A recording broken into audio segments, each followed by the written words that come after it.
Assalamualaikum warahmatullahi wabarakatuh.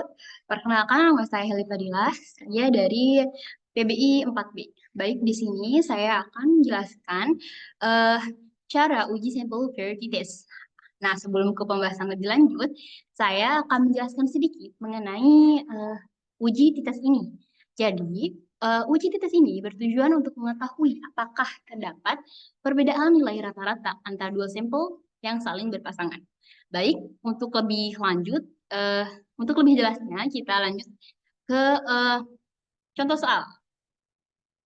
Nah, contoh soal yang saya punya ini mengenai hasil belajar, yakni hasil pre-test dan post-test. Baik, eh, kita sudah masuk di bagian SPSS, lalu kita di bagian variable view di sini, kita ketik bagian pre-test.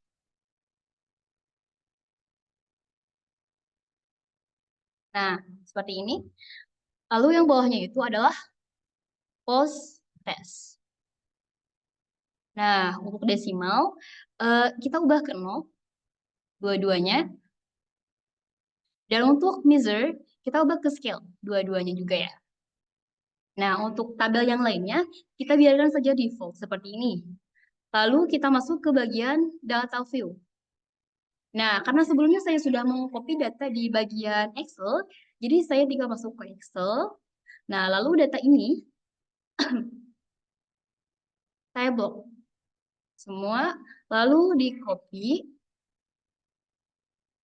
dan masukkan ke SPSS di bagian data view di sini. Pasti saja seperti ini. Nah, sudah ada. Nah, baik. Sebelum ke inti utama untuk uji t-test ini, karena t-test merupakan salah satu bagian dari analisis statistik parametrik, jadi kita harus melakukan uji tes normality terlebih dahulu. Nah, untuk melakukan uji tes normality terlebih dahulu ini, caranya seperti ini. Kita masuk ke bagian analyze. Lalu di bagian deskriptif statistik yang ini, kita klik bagian explore. Nah, seperti ini.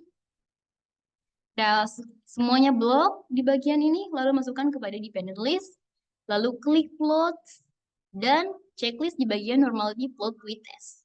Lalu kita continue, dan oke. Nah, hasilnya bakal keluar seperti ini. Saya pindahkan share screen terlebih dahulu.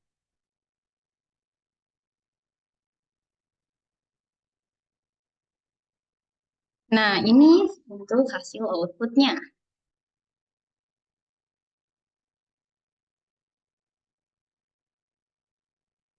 Sebentar. Duh.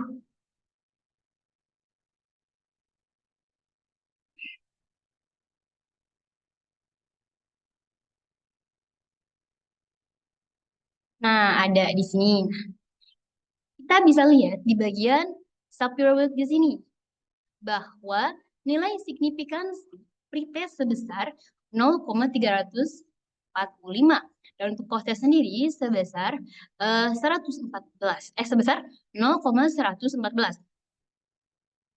Maka dapat disimpulkan bahwa eh, signifikansi eh, 0,345 dan 0,114 lebih besar daripada 0,05 sehingga kita dapat simpulkan bahwa data tersebut berdistribusi dengan normal.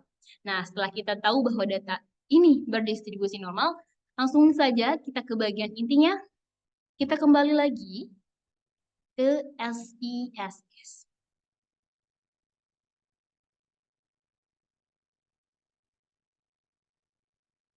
Nah, baik.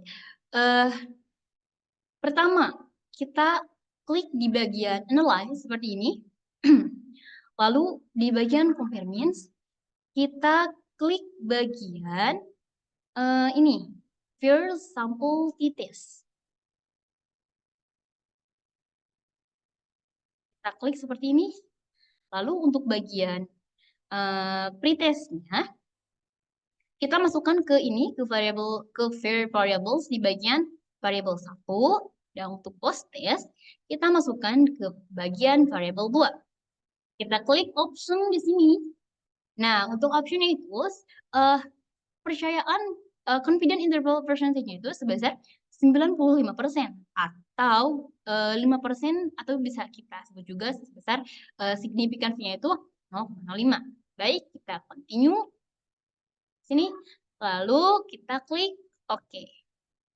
Nah, bakal keluar hasilnya. Kita lihat di bagian output-nya.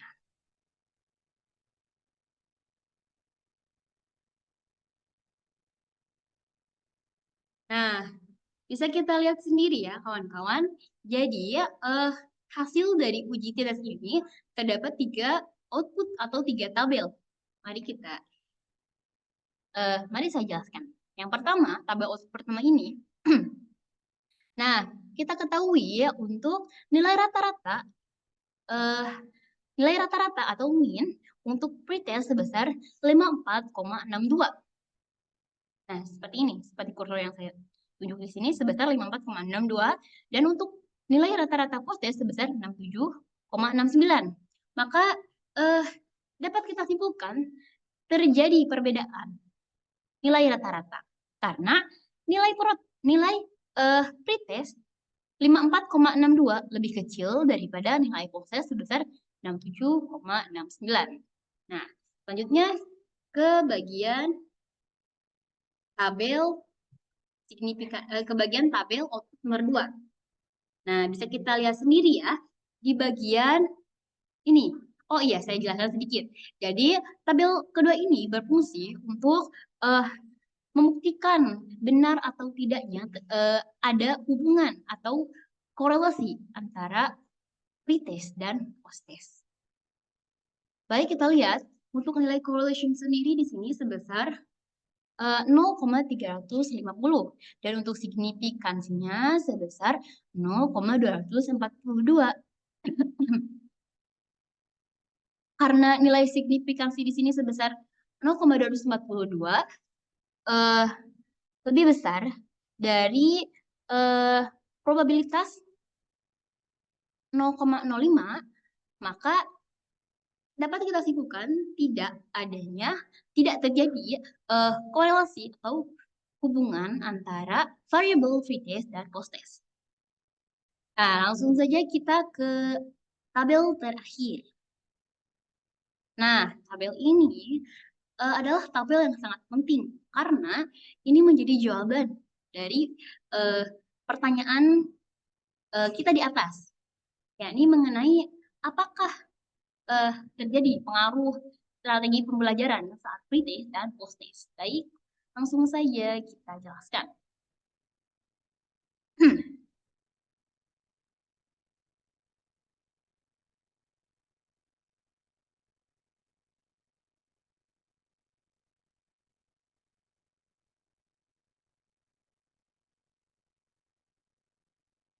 Nah, baik. Jadi, sebelum kita ke pembahasan lebih lanjut, jadi kita harus merumuskan hipotesis penelitian. Yang pertama, yaitu HO. HO ini artinya tidak ada perbedaan rata-rata hasil belajar pretest dengan post-test, yang artinya tidak ada pengaruh penggunaan strategi pembelajaran. Dan untuk HA sendiri, ada perbedaan rata-rata hasil belajar pretest dengan post-test, yang artinya ada pengaruh penggunaan strategi pembelajaran. Nah, sebelumnya kita juga harus mengetahui pedoman pengambil keputusan uji first sample test ini. Yang pertama, jika nilai signifikansi dual tail lebih besar daripada 0,05, maka HO diterima dan HA ditolak. Selanjutnya, untuk putusan kedua yaitu jika nilai signifikansi dual tail itu kurang dari 0,05 maka HO ditolak dan HA diterima. Nah, kita bisa lihat sendiri ya di sini bahwa nilai signifikansi dari hasil yang sudah saya kelola tadi di SPSS ini sebesar 0,002 yang ada. Nah, nilai signifikansi dua tail ini lebih kecil daripada 0,05. Maka dapat kita putuskan bahwa HO ditolak dan HA diterima. Yang artinya eh, bahwa ada perbedaan rata-rata antara hasil belajar pretest dengan post-test. Nah, baik sekian dulu penjelasan dari saya. Mohon maaf apabila ada kekurangan. Wassalamualaikum warahmatullahi wabarakatuh.